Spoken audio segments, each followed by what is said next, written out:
பாவைக்காய் பொரியல் எப்படி செய்யலான்னு பார்க்கலாம். இது புதுசாக படிக்கிறவங்களுக்கு ஈஸியாக இருக்கும்.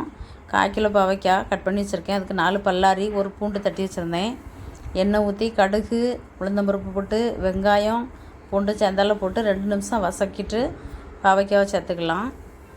பாவைக்காவை சேர்த்து உப்பு, கொஞ்சம் மஞ்சள்தூள் போட்டு 1 நிமிஷத்துக்கு மூடி வச்சிடலாம். அந்த ஆவிலே வெந்துடும். தண்ணியும் ஊற்றாண்டா. அதுக்கு ஒரு மசாலா ரெடி பண்ணிக்கலாம். கொஞ்சம் தேங்காய், ஒரு 3 ஸ்பூன் தேங்காய் எடுத்துக்கிட்டேன். உங்கள் தேவையான கூடுதல் எடுத்துக்கலாம். அப்புறம் 2 பச்சை மிளகா காரத்துக்கு, 2 பிஞ்சளவு சீரகம், இது போட்டு கொஞ்சம் குறப்பாக அரைச்சி எடுத்துக்கிடணும்.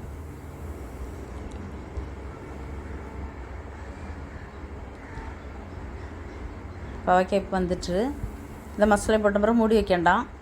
அந்த பச்சை வாசனை போடுறதுக்கு 2 நிமிஷம் கிண்டி கொடுத்தா போதும்.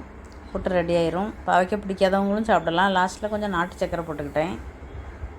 வீடு பிடிச்சிருந்தா ட்ரை பண்ணி பாருங்கள். பாவைக்காய் கூட்டு சூப்பராக இருக்கும்.